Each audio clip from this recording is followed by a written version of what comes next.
Sziasztok!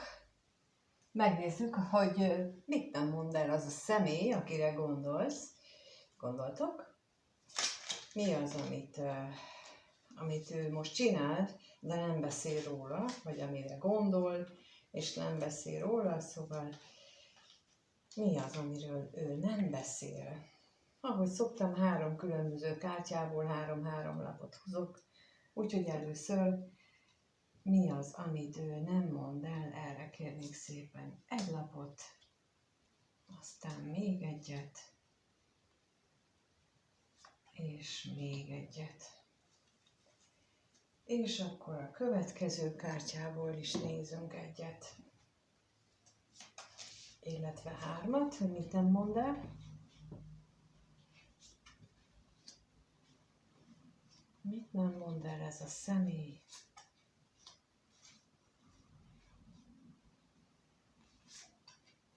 És mi az, amit elmondana szíve szerint,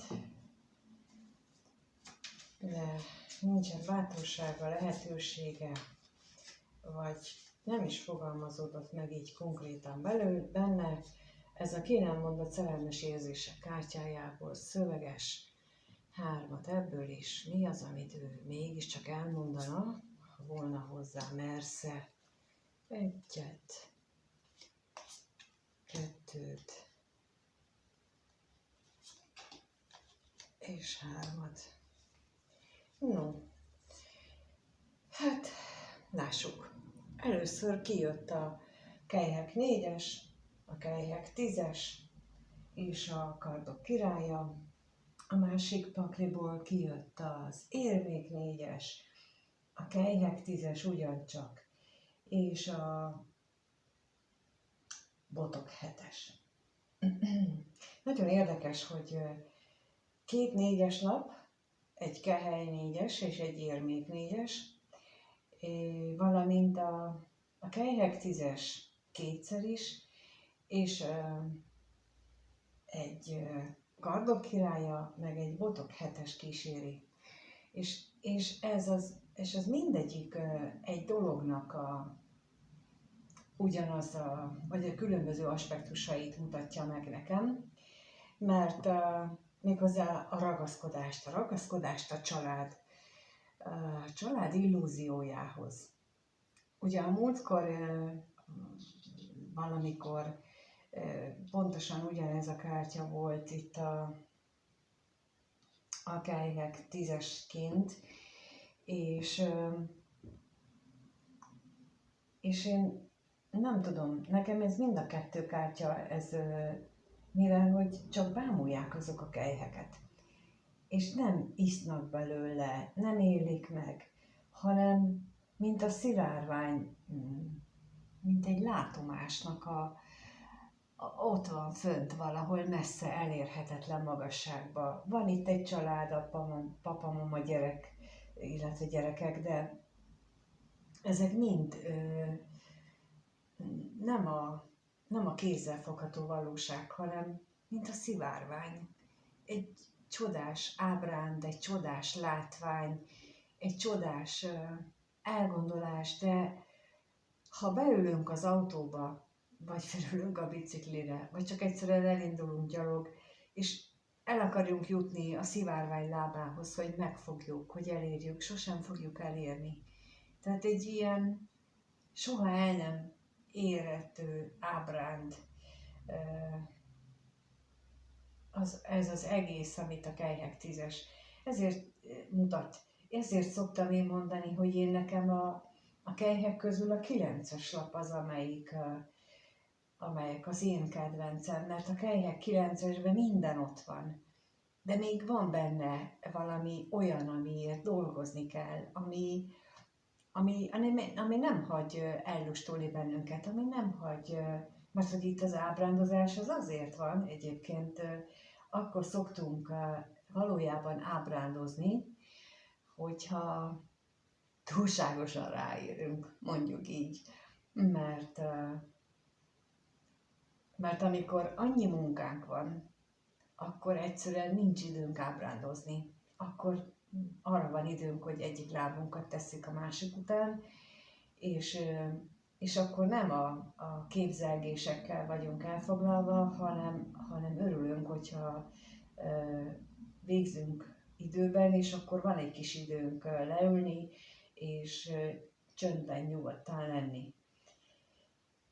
A mai futóvilágunkban, a rohanó futóvilágban nekem az a véleményem, hogy szándékosan is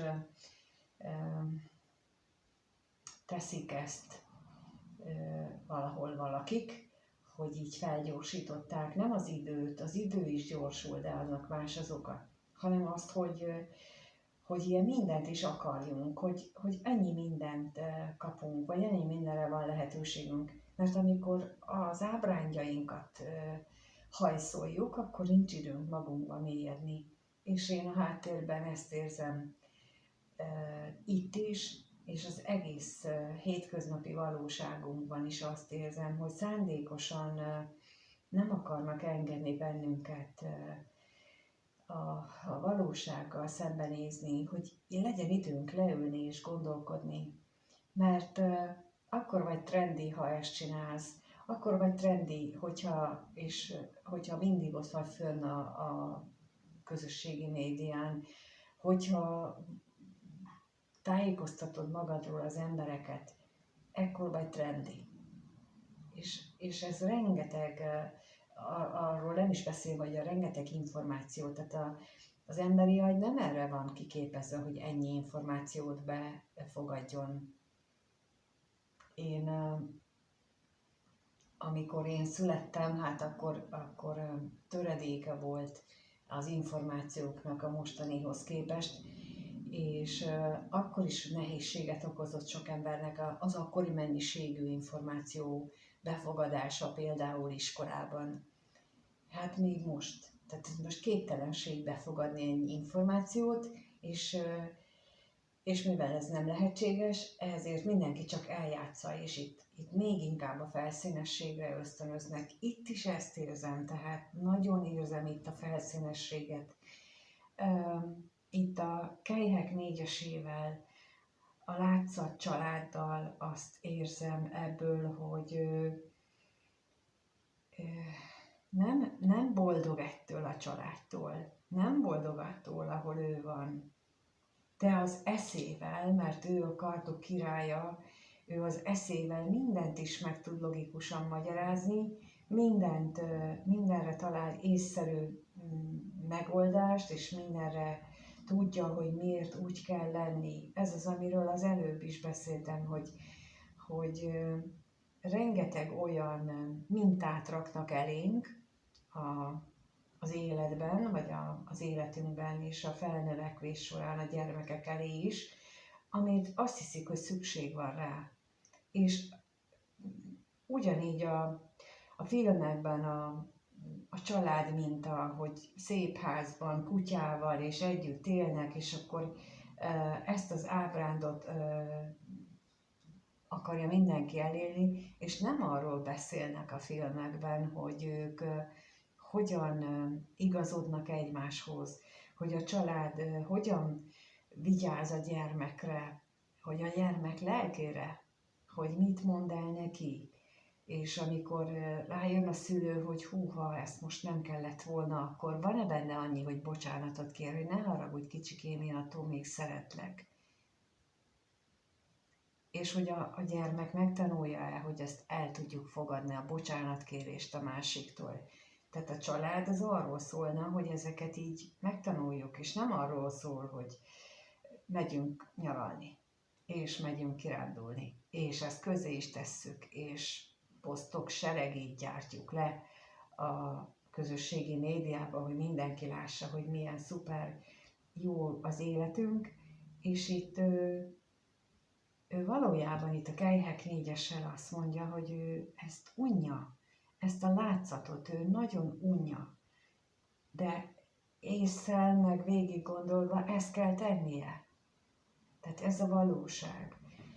az a család, amiben van, most ez lehet az ő családja, mármint úgy értem, ahol ő a családfő, de lehet úgy is érteni, hogy ő neki a szüleivel való családja, a tágabb, a rokonsága, ez teljesen mindegy, de az a lényeg, hogy már úgy értem teljesen mindegy, hogy nálatok mindenkinél mást jelenthet ez, és ilyen szempontból mindegy, de az a lényeg, hogy ő erről nem beszél, hogy ő ezt az egész látszatot unja. És vajon hányan vagytok itt, akik hasonlóan éreztek, csak nem meritek ezt bevallani. Azért ez érdekes lenne tudni. És közben pedig itt van a másik 4-es lap, a ragaszkodás. Ragaszkodom, mert valahogyan ez a család segített nekem elérni mit is? Azokat az anyagi dolgokat, amiket az előbb elsoroltam, hogy filmekből, meg innen-onnan mindenki mondja, hogy arra van szükségünk, és nem arra van szükségünk, hogy a szeretetet adjuk egymásnak a családban. És nem arra van szükségünk esetleg, hogy a gyereket megtanítjuk, a gyermekünket megtanítsuk arra, hogy lássa másképp az életet. Ha már mi így elrontottuk, akkor ő legalább másképp csinálja. De ez nem csak szavakkal lehet, hanem példával, hogy mi nem a közösségi médiának éljük az életünket, nem a rokonoknak éljük az életünket, hanem azt mondjuk, hogy én így gondolom és így élek.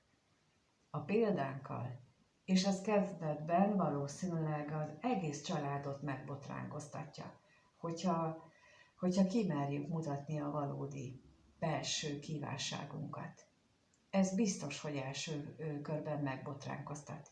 De erre szokták mondani, hogy akivel már nincsen dolgunk, azoknak le kell válni rólunk. Ha mi elkezdünk tudatszintet váltani, elkezdünk emelkedni, elkezdünk a saját belsőnk szerint élni, elkezdjük levetni a maszkjainkat, akkor óhatatlanul lesznek olyanok, akiknek nem fog tetszeni. Óhatatlanul lesz olyan a környezetünkben, a családban, aki azt fogja mondani, hogy ez szentségtörés, hogy ilyet mondani, hogy ez a család, ez így nem is család, hanem a család az olyan, hogy értéket ad át, és az érték az nem a pénz, hanem a lelki szeretet, a lelki odaadás, a valódi kötődés, nem a látszat, nem az, hogy szívecskét küldünk egymásnak. Például látok ilyet, hogy rokonok, vagy együtt élő, vagy közel élő rokonok állandóan szívecskét küldenek egymásnak, meg tájékoztatják a családot arról, hogy most én elmentem ide nyaralni, meg oda, meg ezt csinálom, meg azt csinálom. Hát mondd el, menj oda, és mondd el. Ne szívecskét akarjál, hanem menj oda, és mondd el, hogy elmentem. Ja, hogy hitelből mentem el nyaralni? Azt is mondd el, hogy lehet, hogy rátok lesz szükségem, de én most el kellett menjek nyaralni.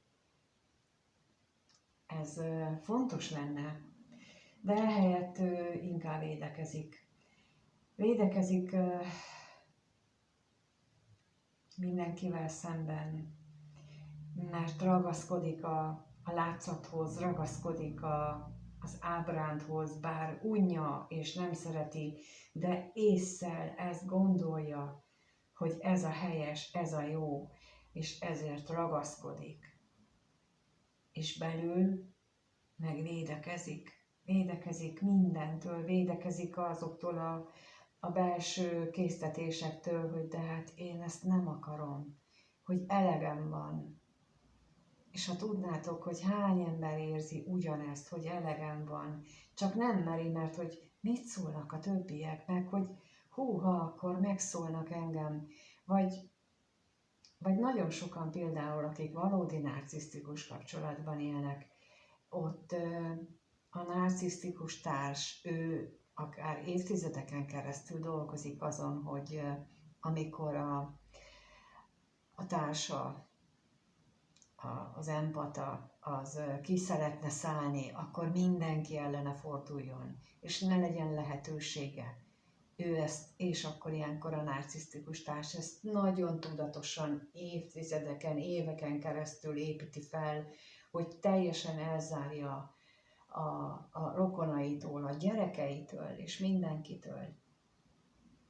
És például lehet ez az ember egy ilyen helyzetben is, akiről most beszélek, bár nem ezt érzékelem, vagy nem érzékelem annyira annak az energiáját, ez csak inkább a felületesen érzem itt, tehát lehet, hogy a többségnél ez nem igaz, de van egy-kettő, aki hasonló helyzetben van, és neki van itt az energiája, és közben meg igyekszik magát megvédeni, mert észre ezt mind kigondolja. Mert ki mit szólnak, és akkor egyedül kell szembenéznem a világgal. És akkor mi van? És akkor mi van, amikor egyedül kell szembenézni a világgal? A probléma emögött mindig ott van, hogyha egyedül kell szembenézni a világgal, tudat alattink mindig azt mondja ehhez, hogy az olyan, mintha meghalnánk, mert ott is egyedül leszünk, és akkor ettől félünk. De ha elfogadjuk ezt az egészet, akkor onnantól kezdve már nincs mitől félnünk. Az élettől kellene jobban félni, mint a haláltól. Ez nagyon érdekes egyébként, ez az élet-haláltól kérdése. Lehet, hogy fogok erről majd egy külön webináriumot tartani, ahol erről beszélek, mert tényleg sokan látom, hogy sokan félnek, és a félelem mögött ez van. Pedig nincs mitől félni. És onnantól kezdve teljesen megváltozik az életünk, és emögött is az van, és lehet, hogy azt gondoljátok, hogy ez így túl messze van, meg túlságosan nem ide illik, pedig valójában igen, csak hajlamosak vagyunk nem ilyen mélyen belegondolni a dolgokba, és hajlamosak vagyunk, ahogy mondtam, csak a felszínnek megfelelni, csak a felszínes dolgokhoz ragaszkodni, még akkor is, hogyha unjuk már az egészet, ha elegünk van ebből, de mindig azt mondjuk, hogy jól van, akkor az egónk azt mondja erre, hogy hát már így csináljuk 5-10-20 éve, akkor semmi baj, kibírjuk még ezt is tovább. Nem, itt van a védekezés, nem bírjuk.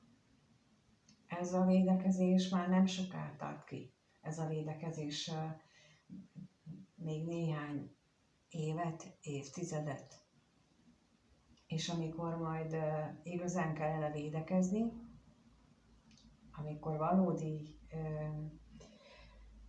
lelki támadások érnek majd, akkor már nem lesz erőnk, mert ebbe a felszínes védekezésbe elfogytunk. Úgyhogy amiről ez a személy beszélne, hogy ő ezzel a védekezéssel van elfoglalva, mert ő képtelen arra, hogy belássa, vagyis nem is az, hogy belássa, belátja ő tulajdonképpen, pontosan ez a baj, hogy belátja ő, hogy miben él, de ragaszkodik ahhoz, hogy mit szólnak hozzá. Ez a megfelelési kényszer, ami mögött a szégyen áll, a szégyen majdnem a legalacsonyabb tudatszint a tudatskálán, és az azt jelenti, hogy ha abból az állapotból szemléljük a világunkat, akkor onnan nagyon csúnya a világ, pedig egyébként lehetne nagyon szép is. Nem ennyire szivárványos, de legalább elindulhatnánk a szivárvány felé, úgy is meg lehetne élni. Szóval ez az, amit mondana, vagyis amit nem mond el, és akkor megnézzük, hogy mi az, amit mondana. És ehhez először az első kártyát nézzük. Az első arról beszél, hogy sajnálja, hogy következetlenül viszonyul a kettőtök kapcsolatához, és jobban örülne, hogyha ez másképp lenne. Mert a második alapján azt mondja, hogy nagyon kemény leckéken keresztül kellett megtanulni a dolgait. Nagyon kemény leckéket kapott az élettől, és ennek hatására is lehetséges az, hogy ez a sajnálat benne van. De lehet, hogy ennek a kemény leckéknek az eredménye az, amiről így beszéltem, hogy ő már felismeri ezeket a látszat dolgokat, és felismeri őket. És ezért mondja, hogy kemény leckéket tanult, vagy kapott. És a harmadik pedig arról beszél, hogy ezek a dolgok, amiket itt látunk, a legrosszabb félelmeit hozta elő, vagy azok jönnek elő ennek hatására. Ugye pont arról, amiről beszéltem, milyen érdekes, hogy itt a védekezés mögött félelem van, a félelem mögött meg tulajdonképpen a haláltól való félelmünk állandóan ehhez viszonyít az egónk. Ez teljesen tudattalan, és ha nem nézünk vele szembe, ez mindig így működik, és ezért fontos, hogy ezt a dolgot magunkba tisztázzuk, hogy nincs miért félnünk. Ahogy a Harry Potterben, mikor a Harry elment a Dumbledorehoz, és aztán a King's Cross vasútállomáson találkozik Dumbledore-ral, és azt mondja neki, hogy hova mennek a vonatok, tehát mi van a halál után, és hova mennek a vonatok, és erre azt mondta a Dumbledore, aki mindenek tudója, hogy tovább. És csak ez a lényeg.